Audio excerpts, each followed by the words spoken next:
কুলতলি কাণ্ডে সিবিআই তদন্ত দাবি অগ্নিমিত্রা পলের। ব্যারিকেড টপকে থানায় ঢোকার চেষ্টা সুকান্তদের, বাধা দিলেই বচসা চরমে। পরিস্থিতি নিয়ন্ত্রণে পুলিশের লাঠিচার্জ, রাস্তায় বসে বিক্ষোভ বিজেপি কর্মীদের। এই মুহূর্তে সেই ছবি আপনারা দেখছেন। কুলতলি থানার সামনে রীতিমতো বিজেপি কর্মীদের মিছিল এবং অগ্নিমিত্রা পল থেকে শুরু করে সুকান্ত মজুমদার, ফাল্গুনী পাত্ররা, তারা একেবারেই কিন্তু যে ঘটনাটি ঘটেছে সেই ঘটনার প্রতিবাদে তারা সরব হয়েছেন। ব্যারিকেড টপকে থানায় ঢোকার চেষ্টা বিজেপি কর্মীদের। এই মুহূর্তে আমার সঙ্গে একেবারে ঘটনাস্থল থেকে রয়েছেন প্রতিনিধি সৌরজ্যোতি বন্দ্যোপাধ্যায়। সৌরজ্যোতি, কি ছবি এই মুহূর্তে?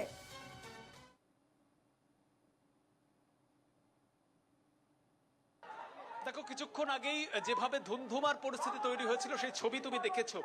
এই মুহূর্তে একটি ছবি দেখাবো। কুলতলি থানার যে প্রবেশদ্বার, তার সামনে পুলিশ মোতায়েন রয়েছে এবং কিছুক্ষণ আগে বিজেপি কর্মী সমর্থকরা তারা অভিযোগ করেছিলেন পুলিশ বিনা প্ররোচনায় তাদের উপরে লাঠিচার্জ করেছে। অন্যদিকে পুলিশেরও বক্তব্য তারা কিন্তু আকস্মিকভাবে আক্রান্ত হয়েছেন।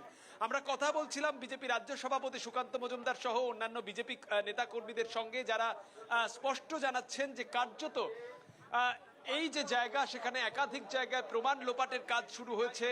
একেবারে আরজিকরের কায়দাতেই এখানে প্রমাণ লোপাট হয়েছে এবং সাধারণ মানুষ তারাও কিন্তু অভিযোগ করছেন পুলিশের বিরুদ্ধে। প্রাথমিকভাবে কিন্তু কোনো রকম অভিযোগপত্র নেওয়া হয়নি।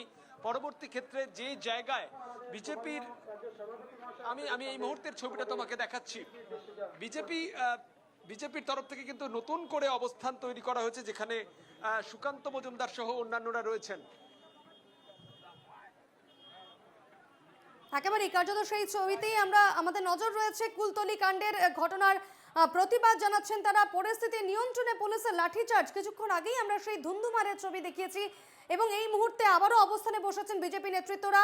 অগ্নিমিত্রা পল থেকে শুরু করে সুকান্ত মজুমদার, ফাল্গুনী পাত্র সকলেই রয়েছেন এবং সিবিআই তদন্তের দাবি জানাচ্ছেন বিজেপি নেত্রী অগ্নিমিত্রা পল।